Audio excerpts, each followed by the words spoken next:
Le vamos a dar la bienvenida a esta hora y le agradecemos la amabilidad que siempre tiene con RCR, Red de Comunicación Regional para todo el país, al doctor César Bazán Naveda. Él es el decano del Colegio de Abogados de Lima. Qué gusto saludarlo, doctor. José, y muchas gracias por la invitación. A ver, ayúdenos un poco a interpretar lo que está ocurriendo, ¿no? En primer término, el Tribunal Constitucional ordena la liberación de Alberto Fujimori, ¿no? Pero también ayer, en horas de la noche, el presidente de la Corte Interamericana de Derechos Humanos ha planteado un requerimiento al Estado peruano no ejecutar el fallo del tribunal que ordena liberar a Alberto Fujimori. Por favor, lo escucho. Bueno, este problema tiene una larga data. Se inicia con las condenas que tuvo el expresidente Alberto Fujimori por los delitos que ya son conocidos por todos y que estaba purgando prisión, hasta que el presidente Kuczynski le otorgó un indulto que denominó indulto humanitario. Un indulto que no fue bien recibido por la población, lo que nos demuestra, como en este momento nos está demostrando, que estamos divididos en el Perú como consecuencia del terrorismo y como consecuencia de las acciones para controlar el terrorismo que hizo el expresidente Alberto Fujimori.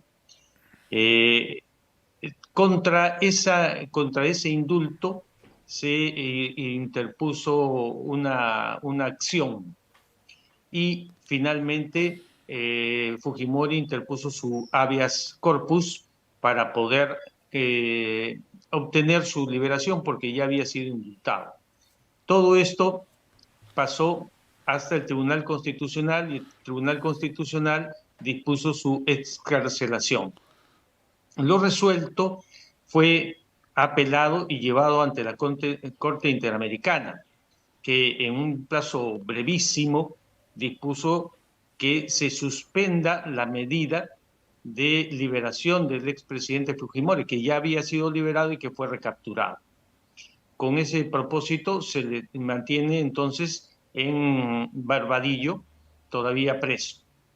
El Tribunal Constitucional, resolviendo finalmente lo que estaba pendiente en el habeas corpus, dispuso la libertad de Alberto Fujimori, que se cumpla con la resolución anterior. Y entonces aquí viene varios conflictos de fondo. El primer conflicto de fondo es, ¿debemos o no debemos obedecer lo dispuesto por el Tribunal Internacional? Y el principio fundamental de todos los estados es el principio de soberanía. Separemos este caso de los nombres. Separemos de qué es Fujimori, qué son los deudos, quién fuera. ¿El Perú es un país independiente, autónomo? Sí lo es. El Perú, para demostrar que es independiente y autónomo, tiene su organización social, tiene su poder ejecutivo, su poder judicial, su poder legislativo, sí lo tiene. El Perú, entonces, en cumplimiento de esa independencia, tiene un principio constitucional que se llama soberanía. ¿Es un pueblo soberano? Sí, sí es un pueblo soberano. Entonces, ¿tiene que cumplir lo dispuesto por otros países? No, no tiene que cumplir lo dispuesto por otros países. Sin embargo, ha firmado un tratado en el cual se somete a las decisiones de la Corte. Y así como Estados Unidos, como España o como cualquier país de América o de Europa o de Asia, tiene que decidir ahora entre su principio de soberanía y decir no cumplo con lo que no está acorde con la legislación interna de nuestro país, o decir sí, sí cumplo y entonces pierde soberanía. Ese es el tema de fondo en materia de derecho. El Tribunal Constitucional ha dicho la soberanía es la que prima. Y nos guste o no, el supremo intérprete de la Constitución es el Tribunal Constitucional. Puede ser que no estemos de acuerdo, definitivamente no estamos de acuerdo porque en que sea liberado Fujimori por los crímenes que ha cometido, pero lo real, lo que en derecho existe, es que se ha dictado un indulto que es una facultad presidencial. y nos guste o no nos guste la comida, la tenemos que comer. Este es el caso típico, por ejemplo, de una sociedad conyugal.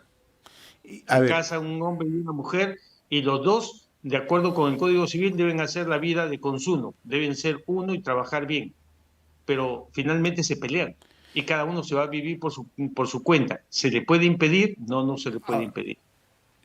No, lo que dice el requerimiento también del presidente de la Corte Interamericana de Derechos Humanos, conocido ayer en horas de la noche, es que le pide, le requiere al Estado peruano, al gobierno, no ejecutar el fallo, porque esto va a ser evaluado por la propia Corte. O sea, sí, efectivamente. En entonces, términos, sí, en términos diplomáticos, en realidad se le dice requiere, pero si fuera en términos judiciales, ordena. debe entender que se requiere como ordena. Ahora ese es el problema. ¿Tiene Claro. facultad para ordenarnos? Ya. No la tiene. ¿Y qué puede pasar? Le voy a plantear dos escenarios. Sí, Uno, que se cumpla claro. el, lo decidido, la resolución del Tribunal Constitucional, que ordena la excarcelación de Alberto Fujimori. ¿Qué puede pasar si el Estado peruano, la Presidenta de la República, dice vamos a acatar la decisión o el requerimiento planteado por la Corte Interamericana de Derechos Humanos? ¿Qué puede ocurrir? En verdad, nada, porque estaría cumpliéndose el tratado y por lo tanto sí hay facultades suficientes para poderlo hacer cumplir. Claro, lo que se va a generar internamente es El, un desorden, como se puede notar, lo que usted un decía, el desorden principio de de soberanía. descontento. Y lo que usted decía ahí está el principio de soberanía. Los dos extremos están previstos en la Constitución. Claro. El cumplimiento de los tratados, uno, y el principio de soberanía, dos. Ahora nos toca a nosotros como país decidir cuál es el más importante, el principio de soberanía o el principio del cumplimiento del tratado. Se lo pregunto como jurista, ¿qué nos toca? ¿El principio de soberanía o el principio de tratados? El principio de soberanía, porque esa es la afirmación de la existencia misma del Estado, porque si no pasaríamos a ser un Estado subordinado. Esto va a generar, sin lugar a dudas, con la experiencia que usted tiene, doctor Bazán, nuevamente una polarización en el país. Sí, claro, la ha generado. Ya ve usted algunas manifestaciones en la calle, ya ve pronunciamientos, ya ve gente que discute de un lado, de otro lado. La herida no ha cerrado. No se le ha dado el tratamiento suficientemente bueno como para hacer que la herida que nos divide a los peruanos desde hace mucho tiempo atrás cierre. Y el tribunal, la Corte Interamericana no ha sido precisamente el mejor lugar para cerrar esas heridas, porque recuerde usted que esta Corte ordenó al Estado peruano a pagarle a los familiares de los terroristas por daños que ellos habían cometido al Perú y sin embargo salieron al revés, como si fuera una indemnización a favor de ellos. Y eso sí, definitivamente no estaba bien y tal vez esos fueron los momentos en los cuales mejor que nunca se hubiera dicho no cumplimos este mandato de la Corte Interamericana y no estaríamos en este tipo de discusión porque ya se hubiera fijado un precedente. Debíamos haber cumplido con pagar a aquellos que son los deudos de los que nos mataron a nosotros, que nos mantuvieron durante más de 10 años o 15 años o 20 años en zozobra, que nos impedía a nosotros salir libremente porque ponían una bomba en un centro comercial y no sabíamos si íbamos a regresar vivos. Entonces, ese fue el momento para discutirlo.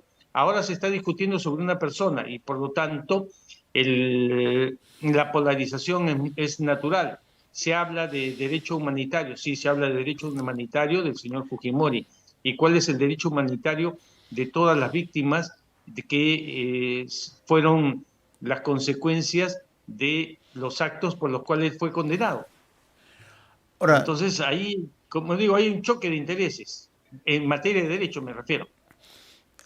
en el plano ya internacional, hay países, ayer lo escuchaba con mucha atención, declaraciones de prestigiado constitucionalista, el doctor Domingo García Belaúnde, decía, hay países que no han acatado las decisiones de la Corte Interamericana de Derechos Humanos, ¿no? porque se ha prevalecido el principio de soberanía, ¿no?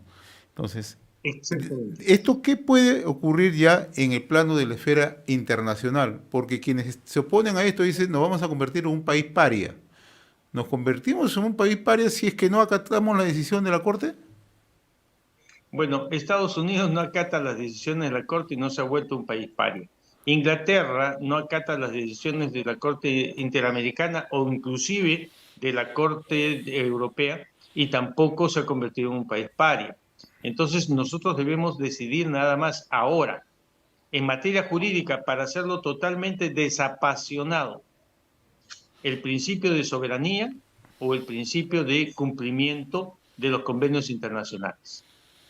Y usted en realidad ha enmarcado en esas dos figuras cómo se está desenvolviendo este hecho, ¿no?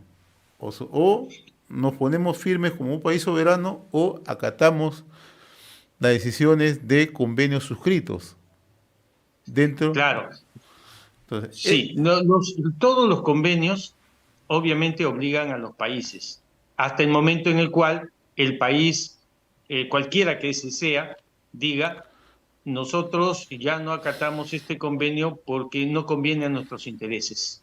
Es decir, no conviene a los intereses de los peruanos, o no conviene a los intereses de los ecuatorianos, o no conviene a los intereses de los brasileños.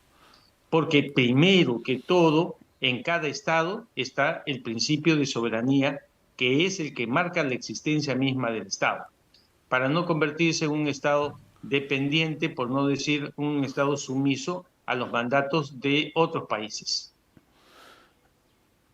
ahora, permítame abordarle otro tema. Yo le agradezco la gentileza de atendernos. Sé que usted tiene una agenda bastante apretada, doctor, pero permítame tocarle otro tema también que está en la actualidad, el caso de la Fiscalía, el caso del Ministerio Público. ¿Cómo está observando usted esta situación?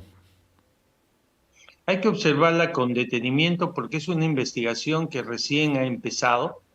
Entiendo que el día de hoy, en la madrugada, se le ha dado libertad al principal investigado, que es Villanueva, y que éste ha ofrecido su colaboración para aclarar todos los hechos. Y es más, he visto también que hay un informe preparado por un fiscal en el cual se señala que sería un colaborador eficaz. Bueno, colaborador eficaz es aquel que admite que es culpable de algo y que va a ayudar a encontrar a aquellos que están dentro de la red y que son las principales personas involucradas en la comisión de delitos. Ahora, no sé exactamente qué delitos son los que le han imputado a Villanueva, porque el solo hecho de que existan chats que cambiando opinión o intercediendo a favor de uno u otro no es de por sí un delito, salvo que estén hablando de un tráfico de influencias. Pero como estamos suponiendo, entonces, y no es bueno suponer para dar algún tipo de opinión, esperemos un poco más que avancen los acontecimientos. Se han revelado que hay una serie de material por investigar, se han encontrado tanto en la casa como en la oficina de Villanueva. Y entonces hay que darle un tiempo.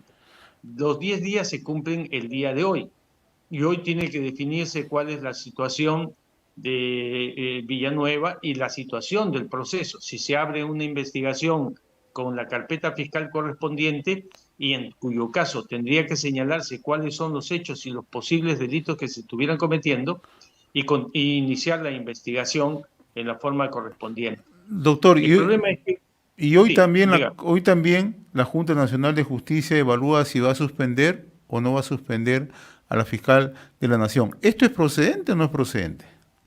Sí, justo en ese camino iba.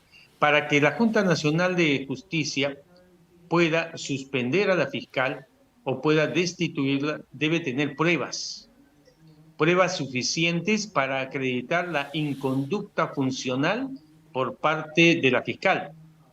Y esas pruebas no han llegado aún porque recién están en la etapa de recolección de información.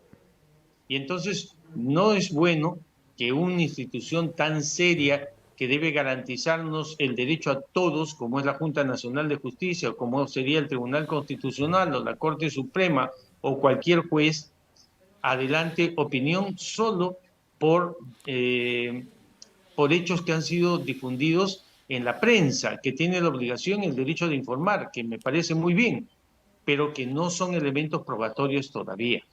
Entonces, no es el momento en el cual la Junta Nacional de Justicia podría hacer un pronunciamiento de esa naturaleza. Lo que pasa es que ellos están involucrados en un proceso a sí mismo, porque también se va a pronunciar el Parlamento de Perú respecto de la destitución o suspensión de miembros de la Junta Nacional de Justicia. Entonces la Junta Nacional de Justicia está luchando por su propia sobrevivencia y para lograr su propia sobrevivencia está atacando a quien le formuló las denuncias, que es la fiscal. Así no se deben manejar las cosas por personas que actúan de manera seria, de manera que tenga que actuar garantizándonos a todos nosotros el derecho a la imparcialidad y no a resolver por sus propios intereses.